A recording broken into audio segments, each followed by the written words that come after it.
Okay, so let's see. Hair up, glasses on. Hair up, glasses off. Okay, can we try hair down, glasses off? How about hair and glasses on? Perfect. Hi, everyone. I am Danielle Marivette Hernandez. My tag on socials is DezMarivette, and I'm here to talk to you today about Arrested Development. Okay, that was what we call a bit. Arrested Development is known for its bits, and it's scattered throughout all 5 seasons. Arrested Development, if you are unfamiliar, is a show created by Mitchell Hurwitz that originally ran from 2003 to 2006, aired by Fox, and then was revived by Netflix in 2014 and had 2 additional seasons. Welcome to Arrested Development Civil War, or as I like to say, the Fateful Consequences of Fair Weather Fans, which is my personal opinion. Maybe you agree, maybe you disagree. Maybe you're already arguing in the comments going, oh, well, 1 through 3 are the only ones that matter. This is why we're here to talk. Excellent. But first, let me clean my glasses. Hair down, glasses off. Da, da, da, da, da, da, da, da, da. Welcome back. My glasses are clean. Arrested Development is a very divisive show amongst fans ever since the additional seasons were added by Netflix. And for good measure, there are so many good reasons. Let's go into why. Arrested Development always covered topical and political humor directly in the series, but it aired originally before streaming was even a thing. So it didn't really gain traction or popularity until it was available on DVD. And then, much like The Princess Bride and VHS, it really cultivated a strong fan base. However, because it did not have viewership during its run, the show was canceled inevitably. Wink. That's what Fox says. Perhaps it was canceled because of all of the topical and political humor that was raw and not being talked about at the time. And that remains current in the additional modern 4 to 5 seasons. I was introduced to Arrested Development in the year 2008 when one of my friends whipped out her DVD collection and said, hey, you should check out this show. And initially I was like, this sounds terrible. What is Arrested Development? And oh, what a fool I was, because I was instantly hooked. The story is very character driven, based on the Bluth family. If you are unfamiliar, go check it out. If you are familiar, you know why we're here. Let's discuss why. Why do fans hate 4 and 5? Or why is there this schism between the original first 3 seasons and the additional 4 and 5 seasons, which came out almost a decade later? A lot of the criticism from 4 and 5 stemmed from the fact that the family is divided. They no longer bounce off of each other and are on their solo adventures. And this is for several reasons. One, the show had to catch us up on what happened in all of the time between the last time we saw our characters and where the story picks up today. 2, when the characters are alone, the audience is forced to confront who these people are, how terrible they actually are, and we experience their pain alongside with them. Side note, we're always experiencing their pain with them alongside the first 3 seasons. However, the difference here is that the other characters are there to laugh at their pain. So that juxtaposition gives us, the audience, permission to laugh at that pain.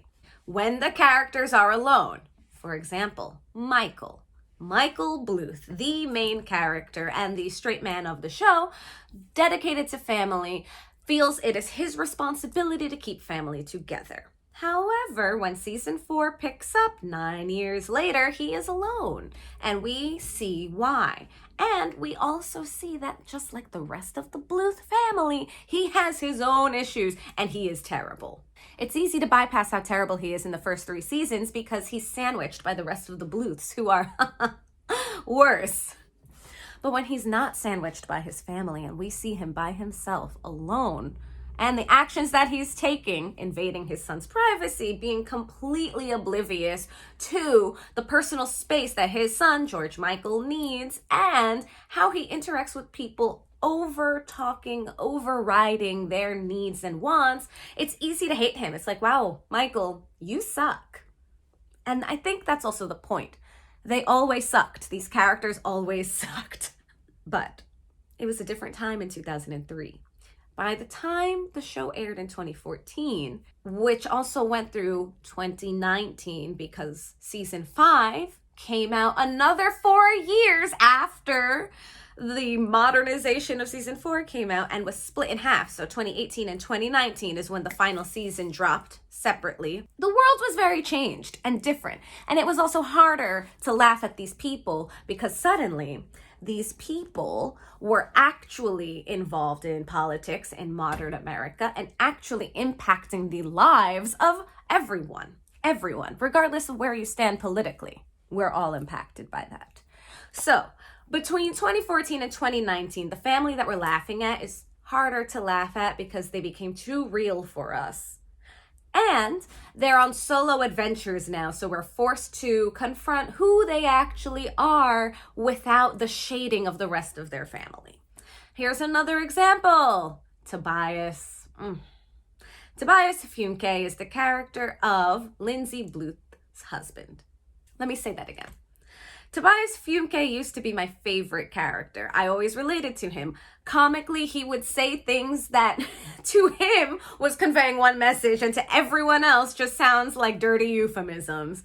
Constantly. That's his canon. However, when you watch seasons 4 and 5, you are forced to confront what an absolute psychopath and, let's face it, sex offender Tobias actually is.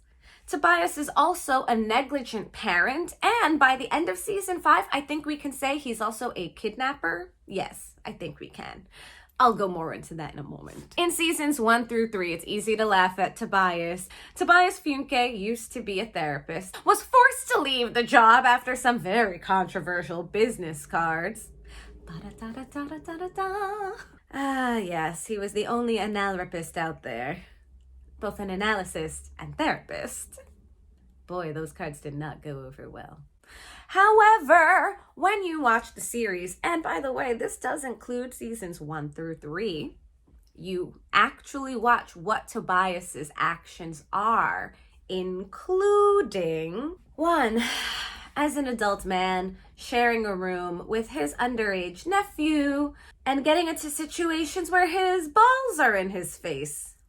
Sight, climbing a bunk bed, refusing to get help, letting his jean shorts legs dangle in front of the underage George Michael, who is then scarred and traumatized. That's the problem. Tobias is a dangerous and deranged man. He just is. And the family suffers from that. His daughter, maybe Funke, suffers from that. She suffers from the negligence of both of her parents being Tobias Funke and Lindsay Bluth.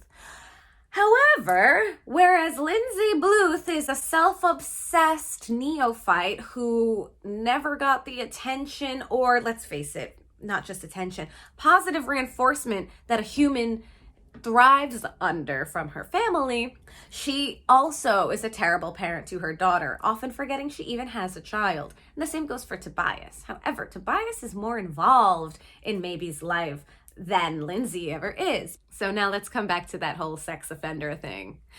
Famously speaks in euphemisms. One day Tobias comes home in his thing costume because there's a whole Fantastic Four storyline that is, it's rough. It just is. It's rough. Hey, topical. He comes home to say something along the lines of, is there a little girl at home by herself? Because that's how Tobias talks.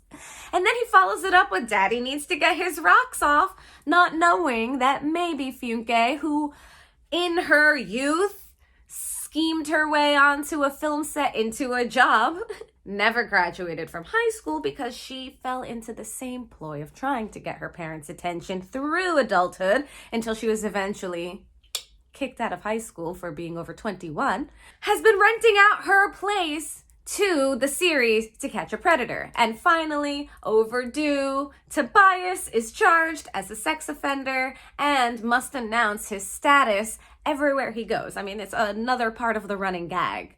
in season 4. I'm gonna have to live in Sudden Valley. Oh, dip. I should have said this will contain spoilers. I will try to keep it as spoiler-free as possible for anyone who's racing to go catch up with season 4 and season 5 before they are removed from Netflix. Imagine this. You grow up watching Arrested Development. You've loved this series. You have the DVDs. For a decade, you appreciate them, and Tobias is your favorite. And then season 4 comes out, and Tobias is not your favorite anymore, because Tobias is suddenly and realistically a predator. Tobias is suddenly and realistically abducting a woman. That brings us into new characters that exist in season 4 and 5, such as Debris Bardot, a meth addict that Tobias meets when he goes to the Method 1 clinic, develops a relationship with because finally someone needs Tobias to take care of them. But Debris was in a place where she was confronting her addiction issues, and by the end of season 4, she has completely relapsed due to the fact that Tobias has tried to force her into his vision of being an actor, what that means, and completely sacrificing a job that would have paid him $100,000 a year if he returned to being a therapist, to continue to chase a dream in very poor fashion. He is not a good actor. He also is not good at auditioning. He does not have connections. He's chasing a fantasy without backing it up with the solid steps that actors have to actually figure out and do along the way. Everything is hard. That's just life. But when you figure out how the system works, then you can work within that system. Because season 4 and season 5 take place almost a decade after the original series, we also watch the children grow up. So our childhood characters of George Michael and Maybe, who are cousins, and the joke is always the kissing cousins, they're adults now, and so we must catch up on what was happening between the original timeline and where the series picks up once more.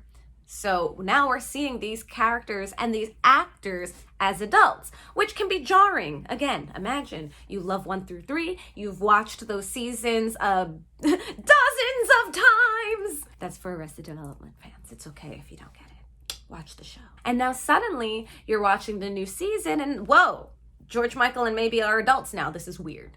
They don't look like they used to. This is weird. They don't sound like they used to. This is weird. That's okay. It was a jarring experience when I watched season 4 for the first time, because it was designed completely differently than the original 3 seasons, and with good measure, because it was a different show.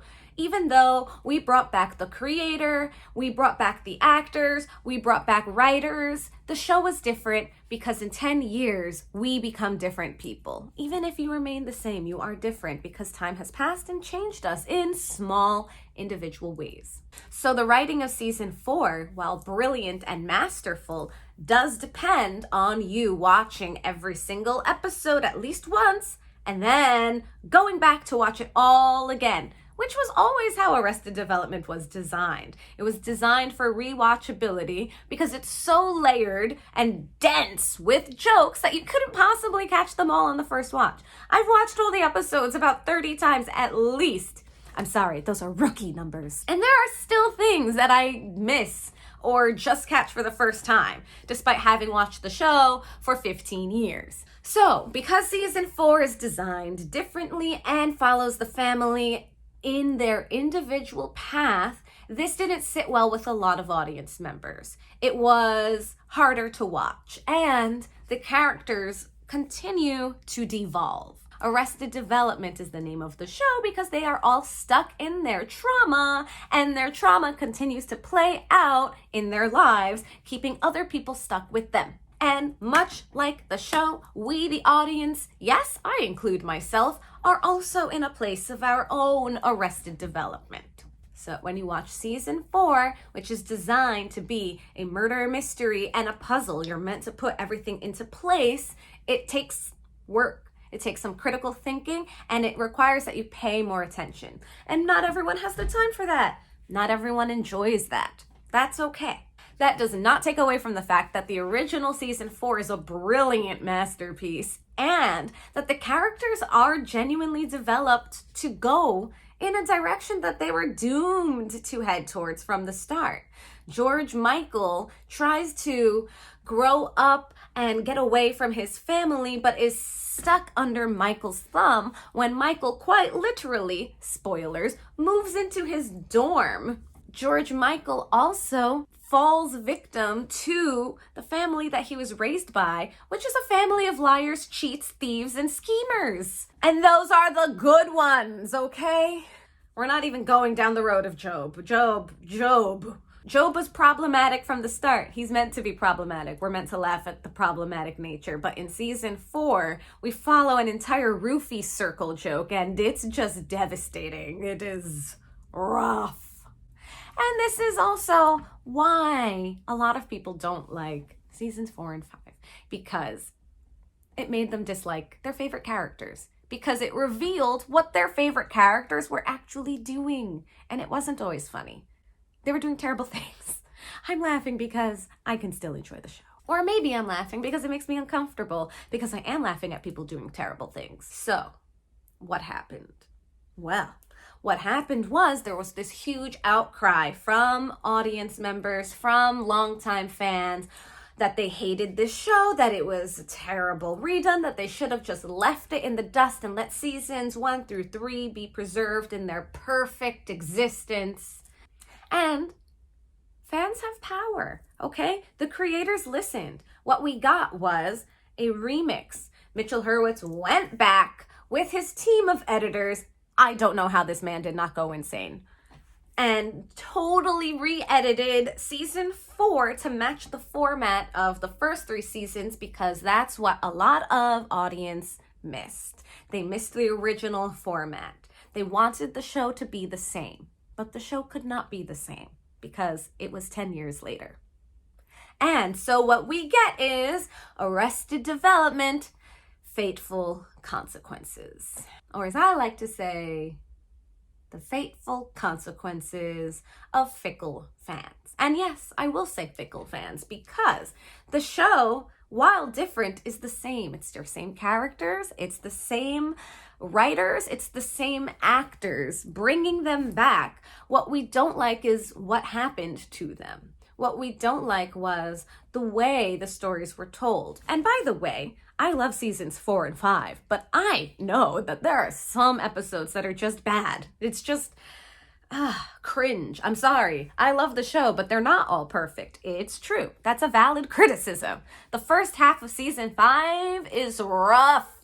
Season 4 ended so strong. All of the pieces were in place. You have a murder mystery. You see where all the characters have been during that timeline and where they ended up. We watch Buster go through an entire adulthood crisis because he was raised to always be the baby of the family. They're trying to harm baby Buster! And eventually, Lucille gives up and she says, you've got to go out and be an adult. But Lucille, the matriarch of the family, is the one who scarred her son and turned him into the eternal child that he is, and he cannot function on his own. So he returns to the army and finds a whole series of shenanigans. His returning to the army and his subsequent dismissal from the army also explores what happens to veterans when they're no longer covered by Army insurance and when they're no longer on active duty. So once again, the show remains topical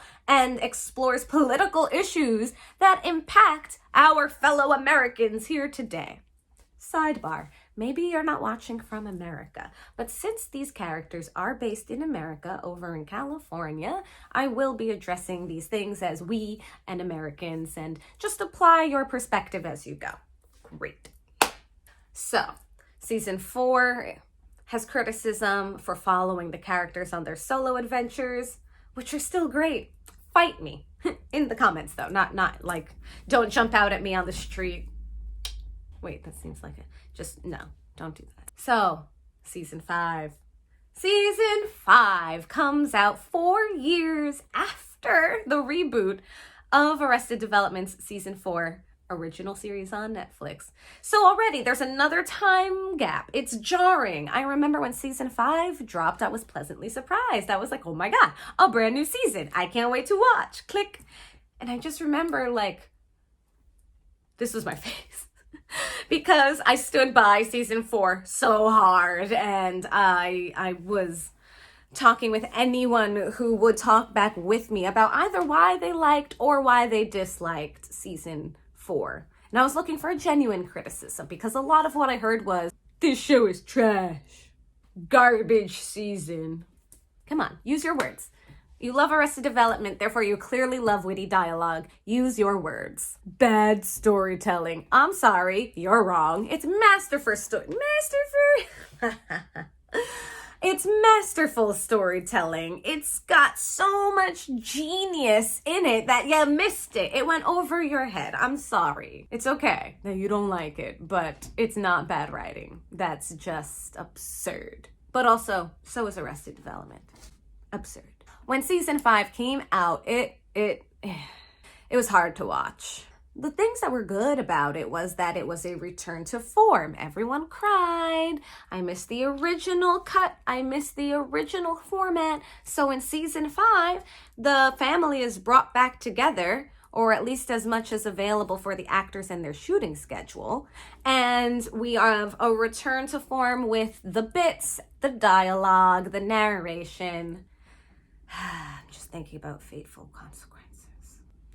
But we'll get back to that. Season 5 suffers from overt cringe. It was hard to catch up again with 4 years having passed, where we left off with season 4, and now telling the story in an old style, but applied to a season that was designed in a new style. So season 5, part 1 plays a lot of catch up. You have to know where the characters are, what happened, what's going on now. It has a lot of funny things in it, but it does have a lot of cringe too. But it has endless bits, highly quotable, and I mean, meme format for days. Water break. Okay. Season 5, part 2. Season 5, part 2 makes up for everything. Season 5, part 2 goes, okay, we're going out, but we're going out with a bang. And now we have to wrap everything up with a bow. We also meet new characters again in the characters of Murphy Brown. Spoiler alert, Tobias's bi-blow son with another woman that we never get to meet, who is trying to reconnect with his dad and also falls victim and prey to Tobias and his kidnapping ways, essentially becoming homeless to live with his dad, being forced to become an actor because that's what Tobias wants to do, and living in the attic, living at the mall. These poor people. Debris is back. Debris is also hostage for a while. Tobias is a monster. He just is. Lindsay and throwing the blanket over herself because she can no longer handle the criticism. But then you get masterful jokes like, she's disrespecting them. She's honoring the Muslims. She's a ghost. She's disrespecting ghosts. I mean, the commentary, it's brilliant. I just don't understand how people miss the brilliance of the writing of the show. But also, no, I do understand, because it's paining them. It's paining some audience members to watch this, and they can't separate that experience from the dialogue and the work that goes into this show. I get it, but it's still a fantastic show. What I'm saying is, stop calling it a garbage show and stop calling it a garbage series, because just like Netflix listened and Arrested Development listened, and they re-edited season 4 to be actively worse, by the way, because it was never designed to be watched in that format. So what happens is season 4, Fateful Consequences, has jokes shaved off, references that never get their payoff because it just didn't fit in and became irrelevant, as well as a supreme suffering of over narration, because now you have to make it make sense, and it's mostly just Ron Howard telling everyone why they should have watched season 4, the original series. Ha! And then in addition to all of that, it's all of the same footage over and over again. So you lose the stuff that's cut out, and the pieces they kept is forced down your throat, and you just have to watch the same scenes from 1,000 different angles because, again, they had to make it make sense. And now here we are. Netflix has announced that they are removing all 5 seasons from the platform that is Netflix. And there's no word on whether seasons 4 and 5 will be included with other streaming platforms, because other streaming platforms do have it. It's available on Hulu. I've recently learned it's available on Disney+. That's right, Disney+.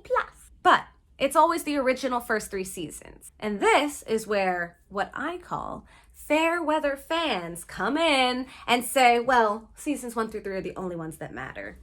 Seasons 1 through 3. We don't talk about seasons 4 and 5. Arrested Development suffers from irony. The show was canceled because it just didn't have the viewership. And then seasons 4 and 5 came along, and I suppose licensing has expired, and it's a mystery of what will happen to those seasons because 4 and 5 didn't get the viewership. But this time, from already established fans of Arrested Development. It's the fateful consequences of being a fair weather fan and using this tool that we have to speak and to communicate, but only to overtly hate on something and trash something instead of using your time and your platform and your space to discuss in actuality what worked and what didn't work, both for you and in general. Some things did not work. Job at the first half of season 5 is like hard to watch. And I love watching Job, even though he is also a monster. But the second half of season 5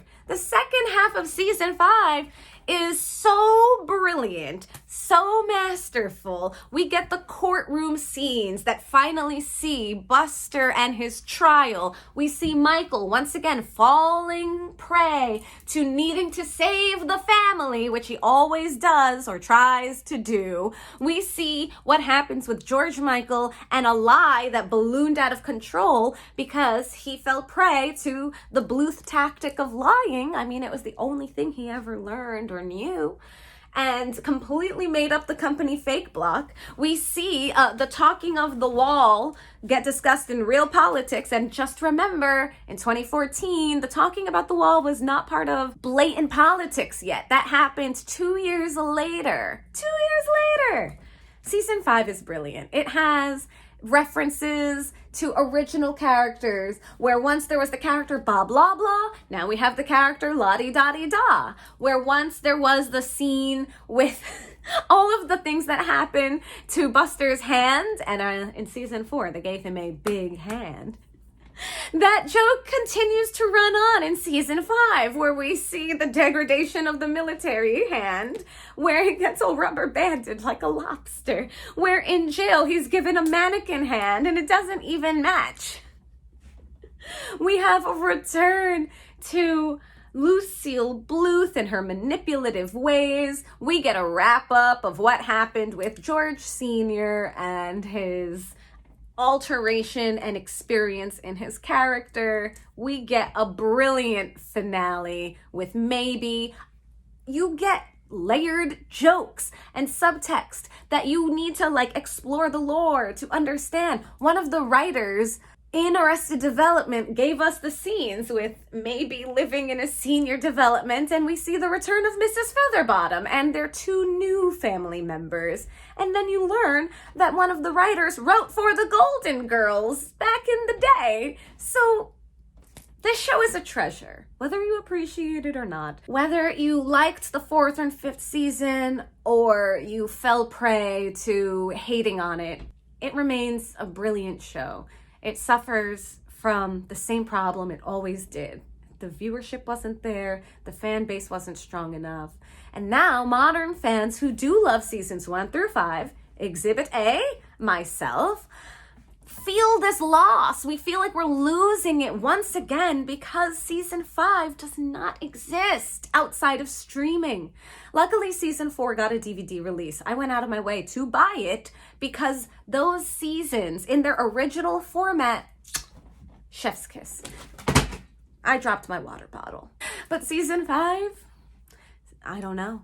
I don't know what will happen to season 5. We have to thank the world for the pirates so that we can at least have documented copies somewhere. But this is stealing the work of the producers and the writers and the actors and the lighting technicians and the grips and catering and everyone who works on set to bring us a brilliant show like Arrested Development.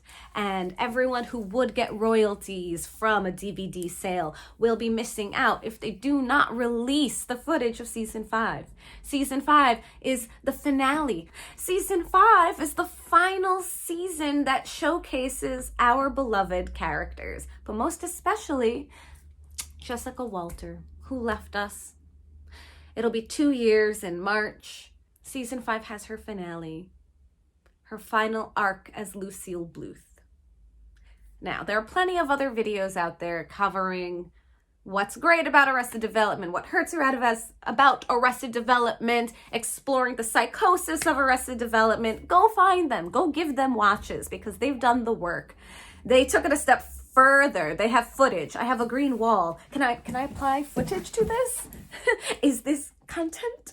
Everyone who loves season 4 and 5, thank you. Thank you for seeing the value behind everything that it took to get that show to come out. And thank you for giving it the watches. And if you haven't seen 4 and 5 because you heard they were terrible, give it a chance. This is your last opportunity because March 14th is the final day it'll be available, and March 15th it's removed from Netflix. And what happens after that? To be continued on the next Arrested Development. Ba-ba-da-ba-ba-ba-da, ba-ba-da-ba.